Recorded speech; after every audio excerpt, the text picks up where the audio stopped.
Welcome to the Matt Waller Podcast, where we look at success at the intersection of technology, logistics, supply chain, retail, and CPG, also known as the retail value chain. I want to clarify that this podcast is distinct from my responsibilities as a professor in the Sam M. Walton College of Business. Nonetheless, it aligns with my aspiration to provide practical insights to professionals and business by showcasing companies and people that can enhance your ability to manage, lead, and strategize and market effectively in the retail value chain. Before we dive into today's exciting episode, I'd like to thank our sponsor, New Road Capital Partners. New Road invests in proven technologies, services, and products that serve unmet needs in the marketplace. They look for companies in supply chain and logistics, as well as consumer-oriented companies. For more information, go to newroadcp.com. I would also like to disclose that I am a strategic advisor to New Road. I'd also like to recognize podcastvideos.com for the services they provide for these podcasts. I'm very pleased with their services. And now, without further ado, let's get into the exciting episode. I have with me today Dave Finnegan. If you're interested in brand building, if you're interested in understanding the customer experience and improving it, if you're interested in omni-channel marketing, then you want to listen to this podcast interview. Dave is a true expert in these topics. He was with Build-A-Bear for, I think, over 15 years. He was the chief information officer of Build-A-Bear. He was one of the builders of Build-A-Bear. He helped start Build-A-Bear. He's had many other roles. He's also been Chief Customer Experience Officer at the Orvis Company, another great brand, an outdoor type of a brand. He's been involved in all kinds of advisory boards, including the Wharton Advisory Board and some others. Tremendous experience and knowledge. But if you're interested in, how do you really understand customer experience? He gives very practical examples of how to do that and his experience with it. And how do you measure if a customer experience is good? How do you know if your strategies with customer experience are paying off? We also talk about building a brand from scratch. How do you build a brand from scratch? How do you build awareness? And then we also talk about omni-channel. And everyone's interested in omni-channel right now because it's growing so rapidly, and it can actually lead to a customer experience and a brand experience that really isn't cohesive. And so Dave talks a lot about how do you make it a cohesive strategy. He doesn't just talk theoretically, he talks with lots of examples. This podcast episode is packed with good information. I think you're really going to enjoy it. Dave, well, thank you so much for joining me today. I really appreciate it. It's great to be here. It's an honor to be on the podcast. Dave, can you explain the concept of customer journey orchestration and its importance in creating a seamless customer experience? Yeah, my background is I headed up technology and digital for Build-A-Bear in my past and helped to start Build-A-Bear. And then worked also for an outdoor retailer, Orvis. And so when it came to one of the things that I learned at my days in Build-A-Bear, I was heading up a store of the future concept at Build-A-Bear. And if you think about the demographic of Build-A-Bear, it's a 10-year-old girl demographic. But it also stretches to young men asking girls to the prom and grandmas who are collecting teddy bears, right? So it's this kind of interesting stretch demographic where you'll pick up different demographic groups. But what was interesting is one day I was standing in front of the store and I was standing with my counterpart. We were looking at the store of the future concept and we were watching people go into the concept. When we launched, it was literally hours to get into a Build-A-Bear store. That's how long it took. There was lines around the mall. And so we were watching this experience unfold. And what was interesting, that my counterpart said from a store operations perspective was extremely impactful to me, and something that I always remember. He said, remember, this is a 10-year-old girl, maybe the most digitally savvy human in the history of this planet, right? Literally, she was born into technology. She knows technology very well, and it's integrated into her life in a really meaningful way. But he said something to me. He said, Dave, we get our highest guest satisfaction, which we would measure religiously. We would ask the guest what their experience was with us. He said, we get our highest guest satisfaction when one human connects to another human in the store. And when I heard that, I just watched the interaction. We had lots of digital things that were happening in the store. We had the ability to bring your animal to life, to add elements to its heart and things like that as part of this interactive journey, and the ability to go online and play with your animal afterwards.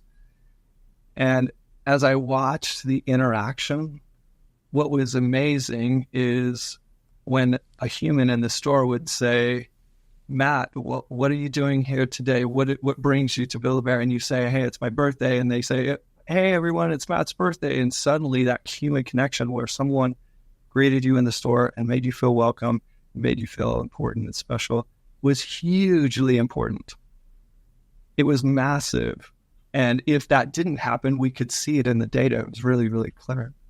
And so for me, what I took away from that was that the focus on a human connection is extremely important to the brand journeys that we create. Now, sometimes when I've told this story, some people mistakenly think that I mean that digital takes a backseat to any human one-on-one connection. I'm not saying that. What I'm saying is that every connection, whether it's digital, whether it's a live connection, whether it's a store connection, whether it's a delivery that you get from someone who's representing your brand, that is a human connection. And when it's based on the human interaction and emotional connection, it's much more successful. So for me, as we think about building brands and as we think about how we orchestrate those brand experiences, it's really keeping the human in the center and making the tone and the connection to other humans, using technology to do that in a really meaningful way, but not losing track of the fact that we have a human that's ultimately working or trusting another human and transacting with another human. So that was the biggest learning for me going into how we think about orchestration, and how we do that is let's keep the human at the center. And then when we do that, it helps to set context for those conversations that we're having.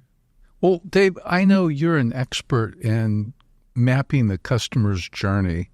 Would you talk a little bit about that, and also talk about tools that you find useful for doing that? That's a great question. When we were thinking about the store of the future, we've been around for some time, and we were thinking about, okay, what's the next generation of experience that we want to provide? And what dawned on me is when you asked people, what should we do next? They'll only be able to think of what they can think of in the context of the existing experience. Does that make sense? When you ask them, they'll incrementally give you ideas. So what we needed to do is we needed to immerse the person into a new experience, and then they could give us feedback that would actually be exponentially better. So we decided that we were going to build a prototype store. And we literally did it very startup-y with foam core that we got from Home Depot and tape on a floor in a massive conference room. And we created these experiences. And as we were doing that, one of my partners made a massively impactful suggestion to me.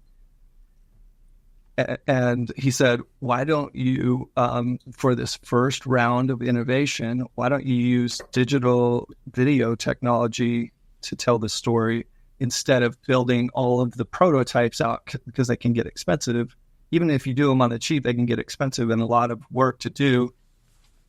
And we started talking about it, and we said, hey, what we would do is we would go into a store, we would place green screens technology green screens in the places where we wanted to show interactive.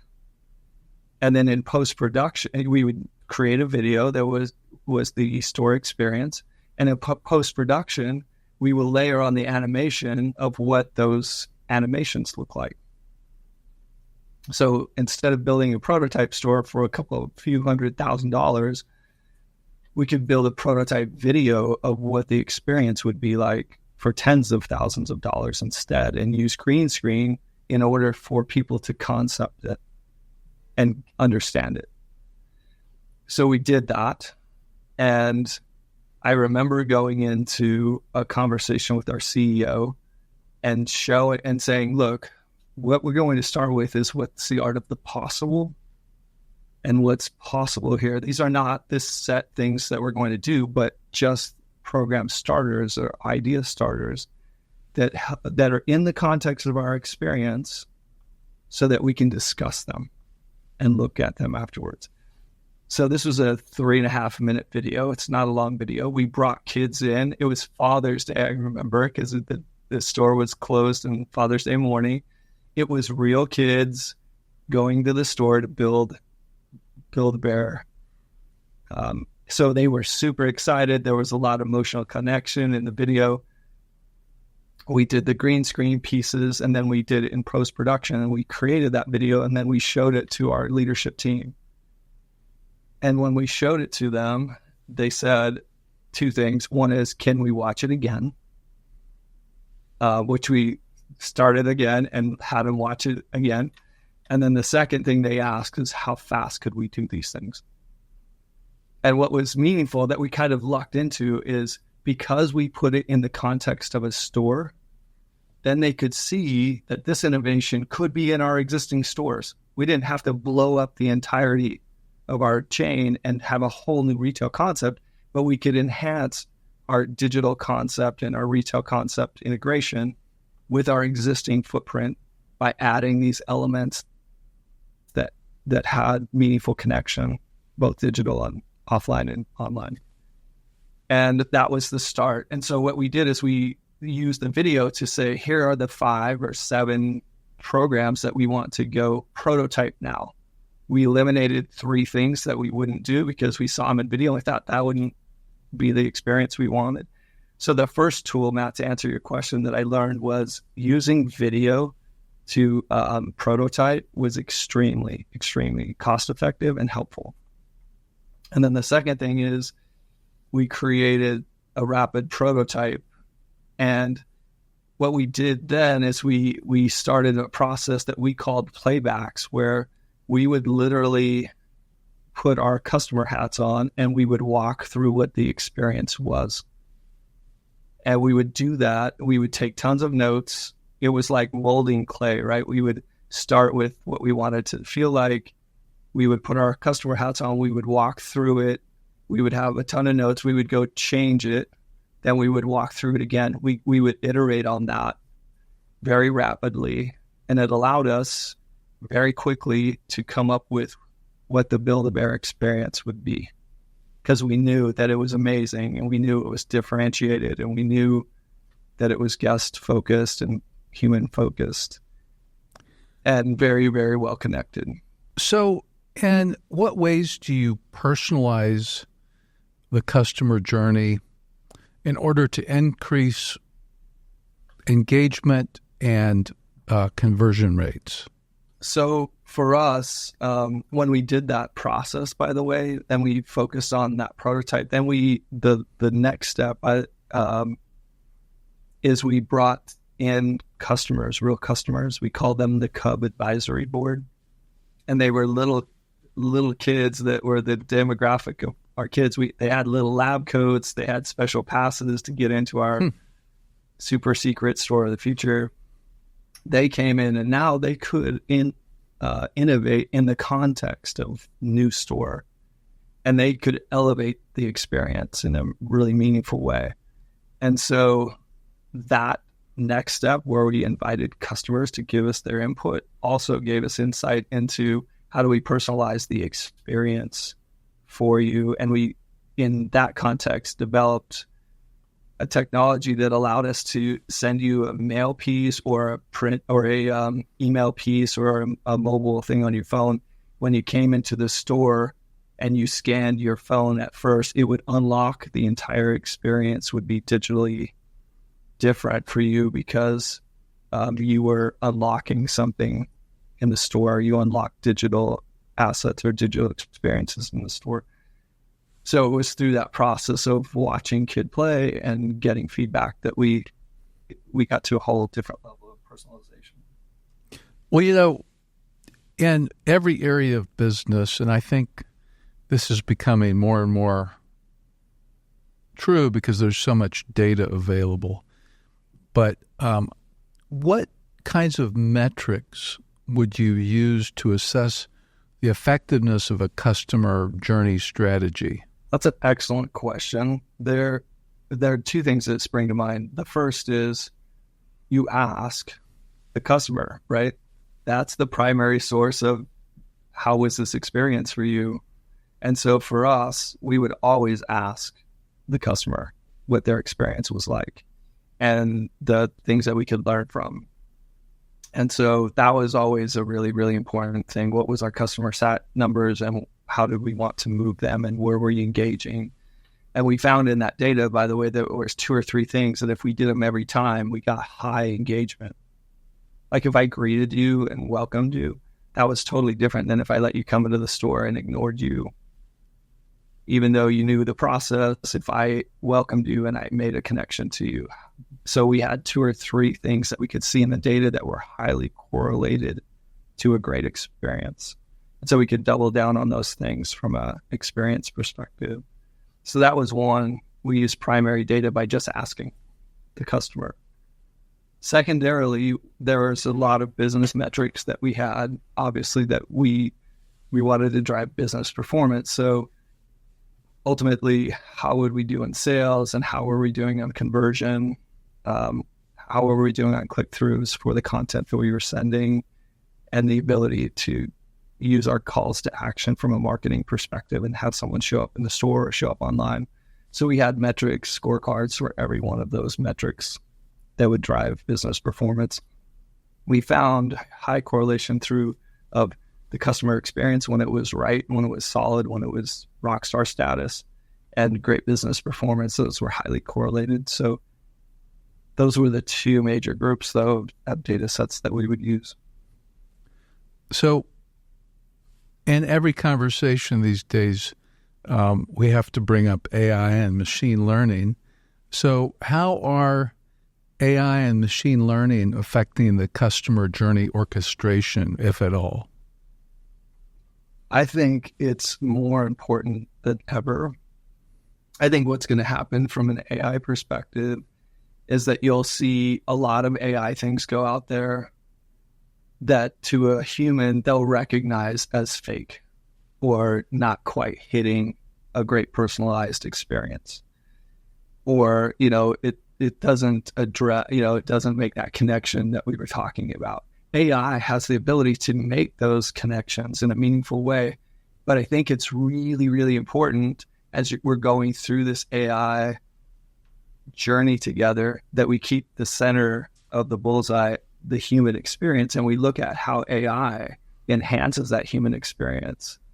And so I'm very bullish. Obviously, everyone's bullish on what's happening from an AI perspective. And the only caveat that I would make, or the only thing that I would double down on, is it's more important than ever to start with what's the human experience that's going to come out of an AI, because I think there'll be more bad AI experiences that will be brand facing, and there will be good ones.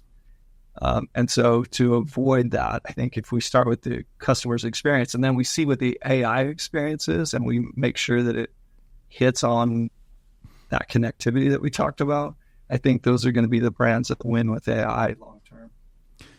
So I'd like to switch gears to brand building. And part of the reason I'd like to do that is that you were one of the builders of Build-A-Bear.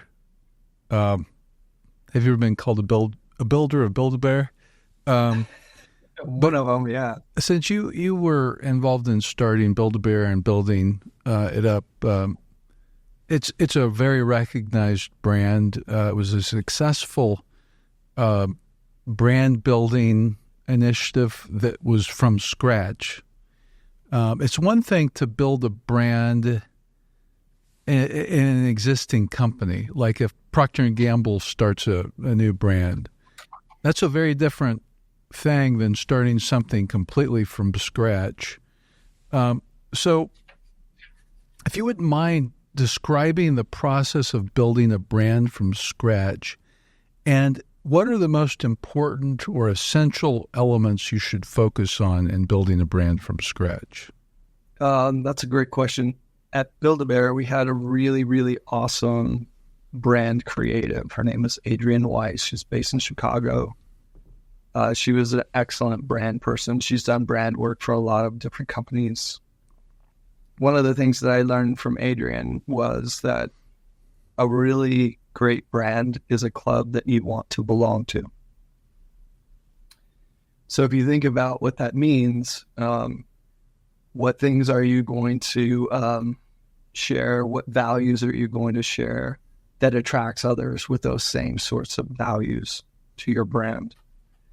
And so for me, the really, really great brands out there, first of all, I will say that the really great brands, they start with really great product and great experiences. And that those products can be services or they can be a literal product.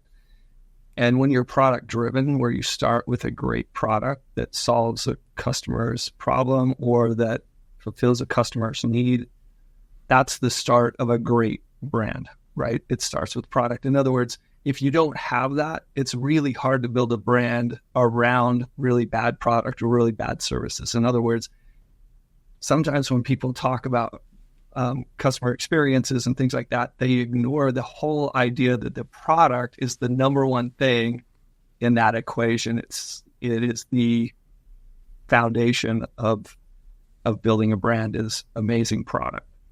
So for me, it starts with what is our product and is it great?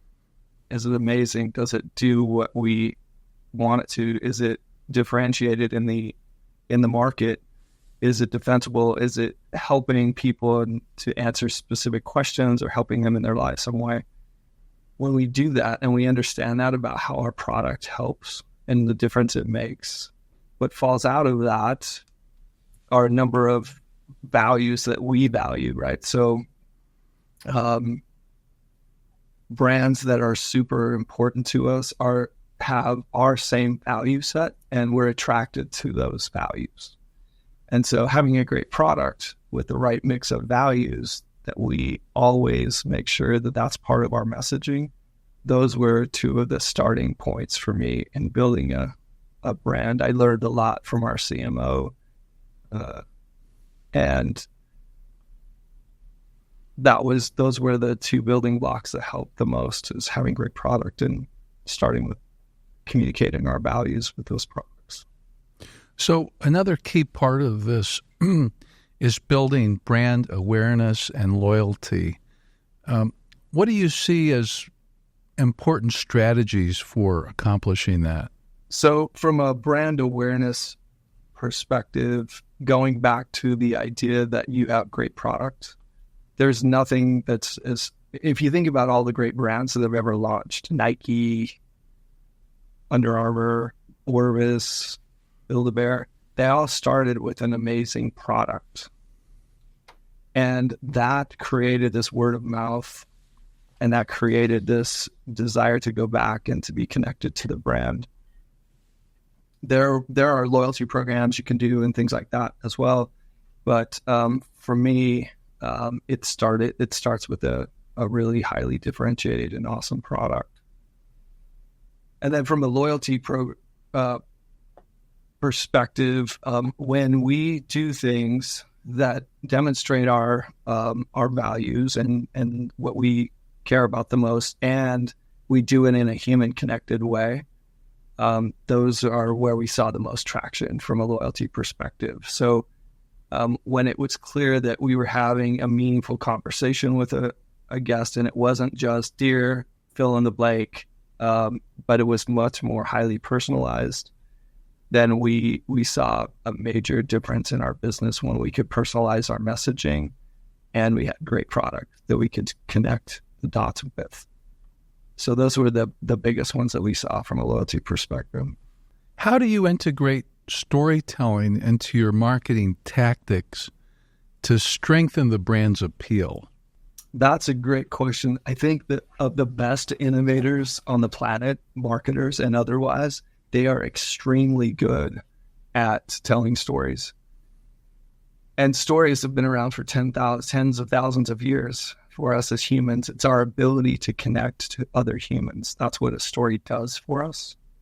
It allows us to relate differently. So when we use stories as part of when we have a story arc as part of our campaign, then it allows people to relate to that differently. In other words, if you think about how Steve Jobs did it, he could have stood up on the stage and said, this phone does X, Y, Z. It has this many pixels and it has this much memory. And he could have gone through all of the things that it did, but he didn't do that. What he did is he told a story by literally putting you in the story and having you find a coffee shop, make a phone call, and actually put you into the story itself. And that's why he was so good, is because he was a master storyteller with technology. And so from a brand perspective, as we think about those brands or the stories that we tell with the different brands that we work with, putting their customer in that story and allowing them to see that story come to fruition is extremely important, because it allows us to relate to a brand in a different way, in a much more human way. So based on your experience, what are some common challenges associated with building a brand, and how do you overcome those? I would say the biggest challenge when it comes to brand building is understanding the difference between brand building and sales making. Those are two different things. Sales, as a marketer, if you want to drive sales, I can do performance marketing and I'm going to drive sales this weekend to our stores or to online. That means I'm going to measure sales, I'm going to measure conversion, I'm going to measure those things. When it comes to brand is a lot more like going to the gym and working out. It happens when you do it over time. You don't walk into a gym on a Saturday and work out for 6 hours and come out and say, I am totally fit. What happens with brand is it takes consistency. It takes time to build that brand. It takes time to build the relationships. It's not just one date and suddenly everybody loves you. It's a consistent way of talking to the consumer and telling them who you are and the brand stories and things like that we just talked about. And I think the biggest challenge that most people run into is they conflate these two things. So they'll do some brand activity, like they'll go to a conference or they'll host a dinner or something like that that's building their brand. And then they ask, what sales did we get from that? And the big problem that they're going to have is they need to do that consistently over time for them to see this flywheel of brand actually make an impact. And I think that is the biggest thing that I see, because your CEO, and I've worked in companies like this for sure, is breathing down your neck to say, hey, we're going to invest this, therefore we should get this. But when it comes to brand building, it takes longer. It's more like working out. Whereas performance marketing is something I can do this weekend that's going to juice our sales. Those are two different tactics, two different sets of things. And it's the blend of those things together that builds the biggest brand and the most productive performance from my experience. So I want to shift gears now. And, of course, I live in the mecca of omnichannel. And it's talked about constantly.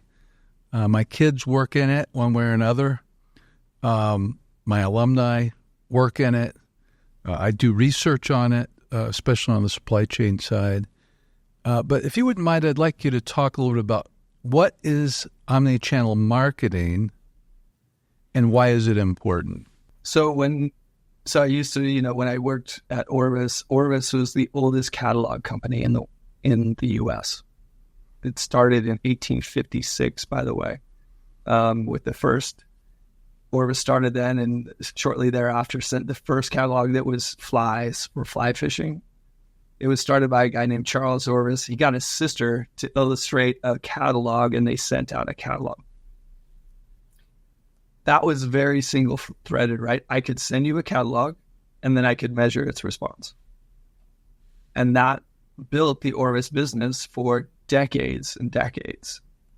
But what happened is, as technology came into play, where television, radio came in, then the internet, and then mobile technology, it democratized the ability to tell stories and the ability to connect with the consumer. It completely changed the equation because it created a whole bunch of fractures of how you were going to talk to the consumer, because it wasn't just one lever where I pull this and this many books come out and this many get sent and this many click through and this many send me money. Now it was dozens of those, where people now had technology that was going to create a varied experience across a whole bunch of touch points. Because of that, it makes it tough for retailers and marketers to be really consistent with how they tell their brand stories, because in some places you'll go to the store and you'll feel one way, you'll feel a certain tone, a certain connection. You might go online, you have a different experience. You might have a supply chain experience that falls down on the entire thing because your thing didn't get delivered on the time that you thought you were going to. And so all of those working in concert is a much more difficult challenge than it has been in the past, but it's extremely important. The way I describe this to a CFO that I worked with in the past is when it comes to marketing and what the right marketing mix and what the right touch points are, it's a lot more like a soup of different ingredients that make an awesome experience. It's not just, did I go online and have a good experience, or did I go to the store and have a good experience? It's the blending of these experiences that makes great soup. So our ability to create great soup with multiple ingredients and looking at it from an ingredients list that makes the experience is a whole different thing than doing it the old school way, which is asking if the beef made the difference, or the corn, or the barley, or often you'll get the wrong answer when you focus on one single ingredient in the soup. But when you take it into whole and look at all of them and what the outcome was and how you tweak the soup itself, then you could see some really interesting results. And that's how things have changed dramatically. So when it comes to brand building and marketing, it's really taking this kind of portfolio or soup approach of, let's make awesome soup that has each of these touch points working together to make something that 1 + 1 = 4 or 5, because there's consistency and there's a brand story that goes throughout all of it. The University of Arkansas did some research where we found that there's about 600 retail media networks right now out there.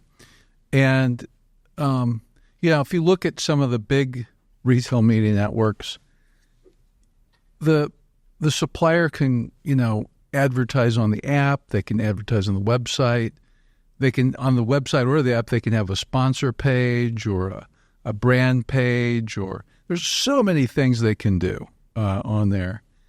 And similarly, with some of these retail media networks, if you're doing, self-check, there may be ads that pop up on the screen for self-checkout. In the store, there's other places they have screens. They have audio going.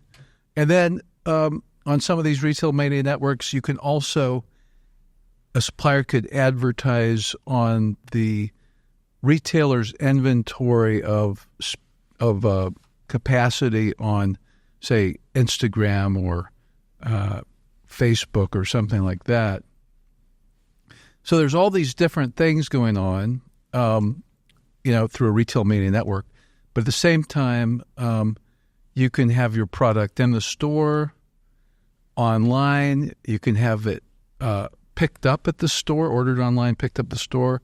You can have it delivered to your home. You can have it delivered into your home. You can have it delivered through drone delivery.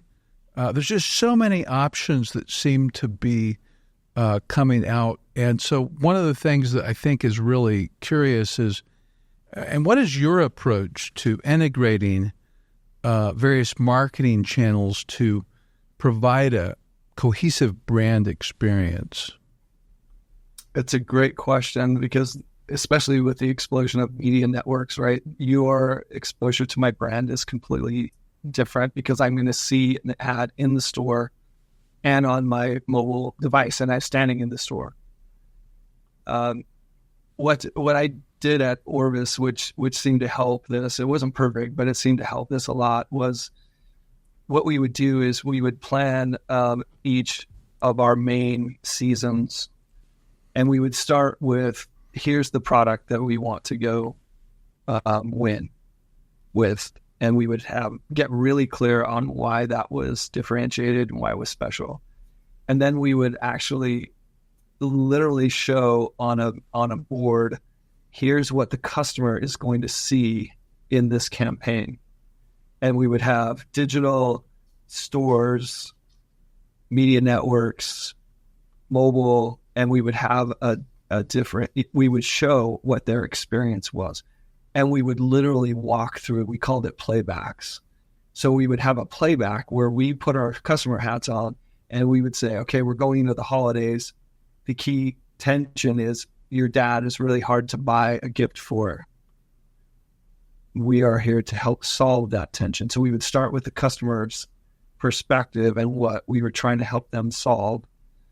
And then we would say, our campaign is this, and then that campaign is going to look like these things. And we would show what that campaign looked like in each of those major touch points for our brand. And in so doing, we could see where we were out of sync. Like, this doesn't even look like this other thing that we were doing, or this was inconsistent with that. And at least for the major things, now there are, 30 things that you could do this that are much more detailed. So we didn't get to a fine level of detail, but for the big pieces, the building blocks of our campaign, we could see across the campaign what the customer would be experiencing and the story, and make sure that the story was consistent, and make sure that the imagery was consistent, and make sure that we were doing a good job of delivering on the brand promise during this time frame. So doing playbacks and seeing it from a customer perspective made a huge, huge difference to us. So Dave, how do you leverage data to inform your omnichannel marketing strategy? So everything we did was about using data. And, especially when it came to performance marketing. So let me give you a really good illustration. We would launch, we would have a campaign concept that we wanted to launch, but we would have multiple versions of it. And so what we would do is we would go onto social media and we would launch 20 versions of it with slight variations, with calls to action, slight variations on what the overall story was, imagery, things like that. We would launch those into social media with a multiple variant test. And then in 3 hours, I could tell you which of those 20 things, which of the top 2 were going to win, because we could see it in the data immediately, people clicking through in a more meaningful way. When we would see that, we would get rid of the other 18 and we would put all of our investment dollars behind the ones that were winning, and thereby optimizing what we would do, especially when it comes to creative storytelling and what product you're showing. You're not going to get it right all the time. In fact, the hit rate for a great product is pretty low. And so by testing that first view of it and testing it out in social, we could then tell which campaigns were going to hit hardest. And that's where we would double down and we would go after those campaigns. And so we use data to absolutely optimize going into campaigns. And marketers are really good these days at doing A/B tests for this specific reason. We just did multivariate tests that allowed us to get a good read going in that would help us to, double down on the dollars that we were going to spend. So it's all data driven. Every one of those marketing decisions was driven by a performance indicator of, were we seeing better performance, better click-through, better engagement? Dave, can you provide an example of a omni-channel campaign that had a significant impact on customer experience? Yeah, one of my favorite campaigns of all time was the launch of a new fly rod at Orbis. It was called the Helios 3. And the way that we viewed this is this was like the Michael Jordan shoe for this brand, right? So this was a pinnacle product. It represented everything that we wanted to tell a story about our brand. It's an amazing product. And so we said, okay, the approach that we should take here should help to answer specific questions that solve specific problems that consumers have. In other words, it was we were very design thinking in our approach. And so we took a step back and we said, what is it that this fly rod will provide that no generation of fly rod has provided before? And we had this internal conversation about the difference between accuracy and distance. And we came up with a working hypothesis that accuracy always trumped distance. And that, in fact, we found a quote from Wyatt Earp that speed is good, but accuracy is the thing that wins it, right? From Wyatt Earp. And so our working hypothesis was that accuracy and having a rod that allowed you to be extremely accurate would improve your game in a really, really meaningful way.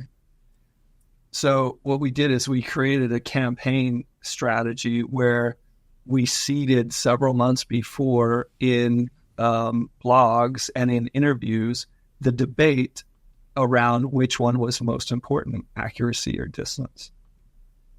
And it started the groundswell where people were talking about those two, and there was robust debate about which one was most important. And everyone was kind of landing in the same place, which was what's most important is accuracy. We kind of predicted that would happen. We saw it in the data. We then, there was this groundswell where guides and blogosphere was chatting about this and how important accuracy was. And on the after we launched that and the buzz was out there, we launched a video series that it was similar to the Dude Perfect video series, where we showed you the accuracy of this rod in a fun, approachable way. So, for example, we had the Michael Jordan of fly fishing. His name is Pete Kutzer. He was awesome fly fisherman. He would throw up a clay or a clay pigeon, and with his fly rod, he would break it out of the air by hitting it. Oh my. That's impressive. We had this kid, this 10-year-old kid, who was probably 30 to 40 feet outside, and you could see the view was from a window, and there was a goldfish sitting in a tank, and you could see this kid out the window, and he was casting, and he casted through the window and dropped it into the fish tank. Oh my goodness. We had a woman who, this guy was sitting down to eat a cupcake, and she was like in the bushes farther away across the stream, and he was about to eat, and she casted and dropped the fly right on his cupcake from him eating probably 30 or 40 feet away. And so we did all of these series of videos that were demonstrating that accuracy, it was paying off the buzz, which was the accuracy was the most important. And then we launched the H3 product, and we launched it in all of our category, all of the places that we could launch. And we had record breaking sales because we started with the buzz. We paid it off in a really meaningful, fun way of telling that story. And then when our marketing hit, it hit really, really big. So what do you see as the biggest challenges in implementing an omni-channel strategy, and what can businesses do to address those challenges?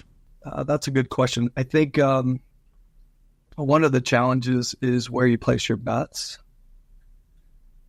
I'm a big fan of Clayton Christensen's Innovator's Dilemma.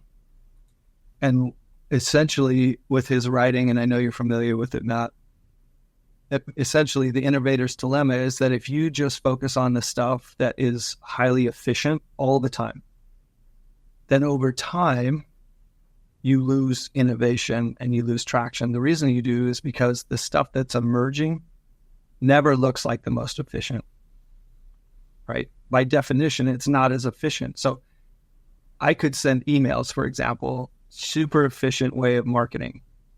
But if that's the only thing I ever did, then over time, as email changed and how people were opening it and how people were interacting with it, if I hadn't done anything else to learn what other places I should place my bets, because they always were more expensive than email, then I would be in trouble. And so the way that Christensen suggests solving that Innovator's Dilemma was to take a portfolio approach.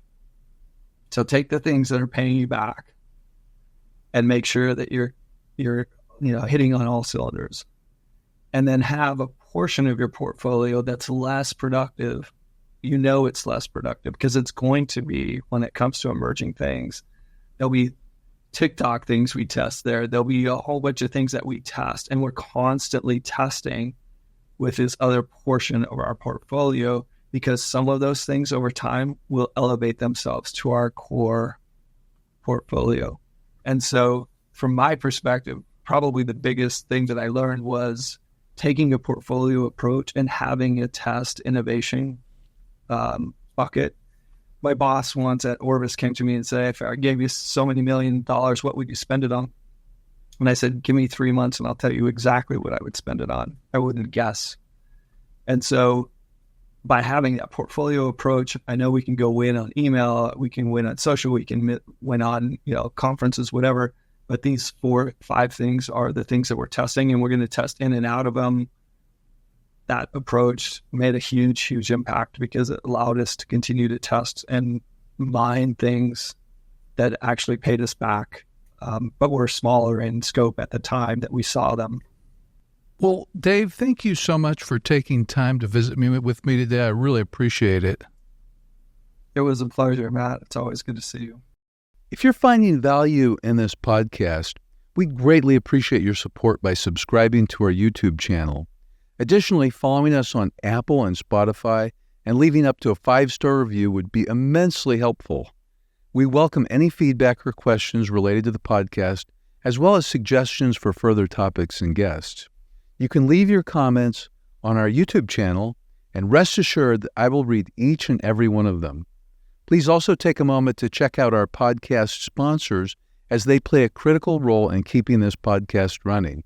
For more information on specific topics, timestamps, or links to articles mentioned during the podcast, head over to mattwallerpodcast.com.